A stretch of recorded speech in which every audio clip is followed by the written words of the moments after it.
Even know सारे toppers बोलते हैं, ये कुछ नया नहीं है। इंट्रोडक्शन पार्ट है, बॉडी पार्ट है, कंक्लूजन पार्ट है। हम डायरेक्ट इंट्रोडक्शन पे आते हैं कि सर इंट्रोडक्शन में ही फंस जाते हैं, बहुत लोग बोलते हैं। मुझे यूट्यूब पे, फेसबुक पे, इंस्टाग्राम पे, हर जगह जो है ना यही आ रहे थे कि सर आंसर राइटिंग पे कुछ बना दीजिए, आंसर राइटिंग पे। तो इसलिए मैं आया हूँ और जल्दी जल्दी भी बोल रहा हूँ ताकि छोटा वीडियो बने और मैं ज़्यादा से ज़्यादा कवर कर सकूँ। ठीक है। इसमें क्या है, इंट्रोडक्शन में क्या है कि बहुत सारे तरीके हैं इंट्रोड्यूस करने के। जैसे कि सबसे पहला मान लो कंटेक्स्ट पे बेस्ड है कि क्या बेस्ट इंट्रो होना चाहिए, why is it being asked, है ना। तो contextual intro is the best intro. उसमें आप कंटेक्स्ट पकड़ो कि क्यों पूछा जा रहा है। इसके लिए मैंने एग्जांपल भी दिया, जैसे मान लो India is emerging as global power in relation to Indian Ocean real elaborate. आपको ये समझना है कि क्यों ये पूछा होगा।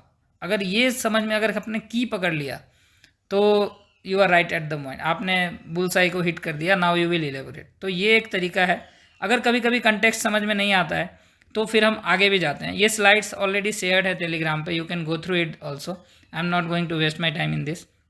दूसरा है डेफिनेशन पे बेस्ड। कुछ ऐसे क्वेश्चन होते हैं जो फैक्चुअल होते हैं, डायरेक्ट उनके डेफिनेशन लिखो, वो उनका इंट्रो हो गया, फिर आगे बढ़ो, जो आगे पूछ रहा है वो करो और एक्सप्लेन करो। जैसे right short notes on black soil. तो ब्लैक सॉइल क्या होता है, डायरेक्ट डेफिनेशन से स्टार्ट करो और फिर उसके बाद आगे करो कि क्या मिलता है क्या नहीं होता है वो सब।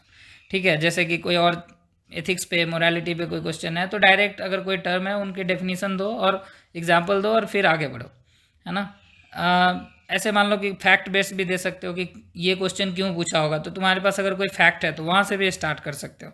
ऑन क्लाइमेट चेंज है, UNFCCC है, WHO है, वर्ल्ड बैंक है, नीति, इन सब के रिपोर्ट वगैरह के का हवाला देते हुए कि according to such and such report this is this, and उससे क्या होता है, कंटेक्स्ट सेट हो जाता है, फिर आप ना आंसर कर सकते हो।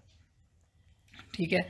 देखो कोई भी दिक्कत होगी तो आप कमेंट बॉक्स में पूछ लेना। ठीक है। मैं वीडियो में थोड़ा जल्दी जल्दी बोल रहा हूँ। You have that slides, you can go through it. और सबसे बड़ी बात है, खुद ही करना होगा, कोई घोर के पिला नहीं सकता है। It's your effort. सो उसके लिए तो ऑलवेज जो है अपना एफर्ट डालते रहो।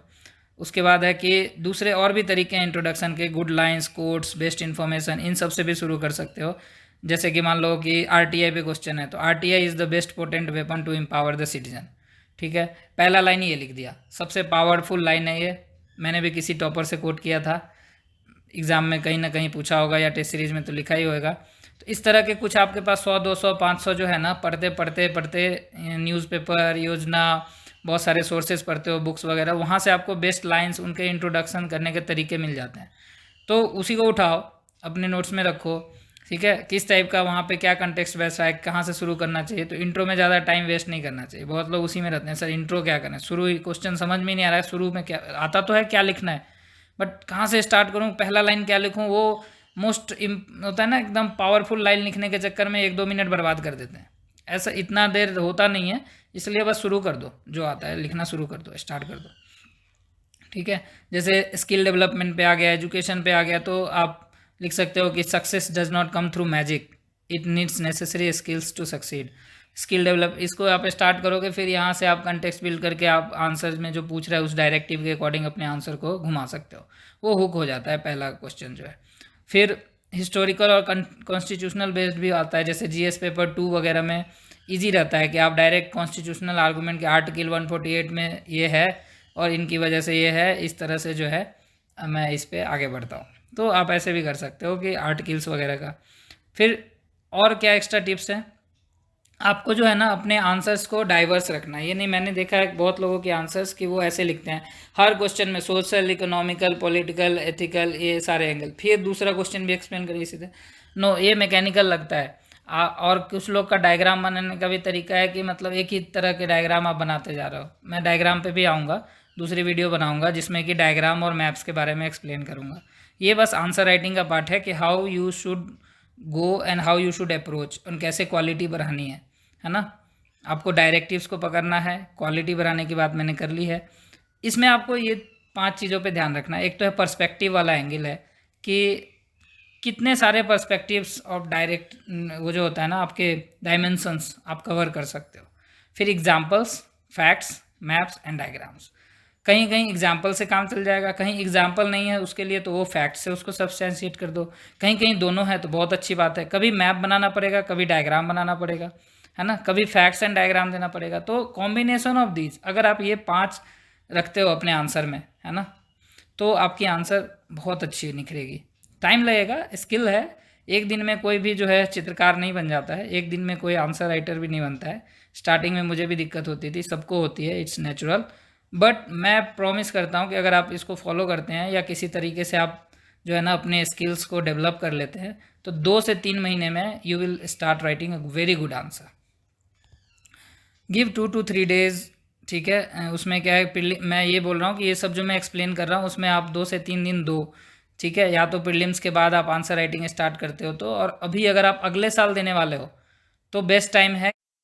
अब क्या है कि हम ध्यान देते हैं इंट्रोडक्शन के बाद बॉडी पार्ट पे। देखो डिटेल में जो है ना, ये ऑलरेडी पीडीएफ फॉर्मेट में मेरे टेलीग्राम चैनल पे भी है, लिंक पे हर जगह मेंशन्ड है, सीएससी विकी पे भी है, जहाँ पे और भी टॉपर्स के जो है ना आपके स्ट्रेटजीज मिल जाएंगे। तो you must go through that depending upon what's your optional. Introduction के बाद आते हैं बॉडी पार्ट पे। ये मैंने जैसा एक्सप्लेन किया वही है कि आप पर्सपेक्टिव, सारे पर्सपेक्टिव कवर करो, मल्टी डायमेंशनल आंसर लाओ, एग्जाम्पल से उसको सब्सटेंशिएट करो, फैक्ट्स दो, मैप्स दो, डायग्राम दो, डिपेंडिंग अपॉन नीड बेसिस है। केस स्टडीज़ वगैरह भी कहीं कहीं डालो, है ना। अब आता है कि कैसे करना है, पर्सपेक्टिव कैसे आएगा। तो जब आप सब्जेक्ट मैटर पढ़ते हो ना तो पर्सपेक्टिव आता है कि कोई भी टॉपिक आप पढ़ते हो तो उसके बारे में सोचो, स्फेरिकल थिंकिंग रखो, है ना। हर डायमेंशन से ब्रेन स्टॉर्म करके लाओ, हर एंगल को सोचो। जब आप पढ़ते हो तो अपने आप आ जाएगी कि कोई टॉपिक है वो वेरी कॉमन रहेगा, जैसे पंचायती राज इंस्टीट्यूशन है तो क्या प्रॉब्लम है, सोशल एंगल क्या है, पॉलिटिकल एंगल क्या है ना। पंचायत पति वाले जो क्वेश्चंस हैं, या इकोनॉमिक कंडीशन है इसलिए क्या इम्पैक्ट होता है। मतलब आप हर एंगल से सोचो, scientific, technological, economical, historical, political, cultural, social, what ever way possible, and देखो कि जो क्वेश्चन पूछा है उसमें ये डायमेंशन फिट हो रहा है क्या। हाँ, डायमेंशन की हेडिंग क्या देनी है, दैट शुड नॉट बी कि हाँ सब में आप सोशल, इकोनॉमिकल, पॉलिटिकल, फिर नेक्स्ट क्वेश्चन में भी वही कर रहे हो, थर्ड में भी वही कर रहे हो, no, that shall change. But जब आप ब्रेन स्टॉर्म करते हो कि मुझे इसके बारे में लिखना क्या है, तो definitely try from different perspective. ऐसे में भी ये काम आता है कि आप कोई एंगल छूटे ना, हालांकि जो पूछा है वही लिखना है ना। अब जहाँ पे नहीं स्कोप है वहाँ पे भी आप ज़बरदस्ती घुसाओगे तो वो गलत आंसर बनेगा। तो कहीं कहीं ज़रूरी नहीं है कि सारे डायमेंशंस कवर होने ही चाहिए, but most of the questions में करो तो अच्छी बात है। Now starting the conclusion part. Body part में मैंने बता दिया कि you have to cover all those perspectives, examples, facts, maps, diagram. Conclusion भी लिखने के कई तरीके हैं। मैंने जो जितने भी सोर्सेस में पढ़ता था तो वहाँ से ईजाद किया और देखा कि कैसे वो लोग लिखते हैं, डिफरेंट तरीके हैं। जैसे कि इस राइट साइड में मैंने दिखा रखा है, to conclude, way forward, way ahead, a road ahead. इस तरह से भी कई तरीके से तुम इसको लिख सकते हो, या फिर लास्ट सेंटेंस को ऐसे भी लिख सकते हो कि something something something like this can be a way forward. So वो एक डिफरेंट तरीका है। बाकी अपने तरीके भी ईजाद करो, कोई ज़रूरत नहीं कि यही फॉलो करना है। बट जितनी तुम डाइवर्सिटीज लाओगे ना अपने आंसर में, कितने तरीके से लिख सकते हो, कितने तरीके से इंट्रोडक्शन को ला सकते हो, कितने तरीके से कंक्लूजन ला सकते हो, वो एक एग्जामिनर को एक ऐसा देता है कि दैट पर्सन जो है, जो उस साइड जो जिसने लिखा है, ही इज़ मल्टी डायमेंशनल।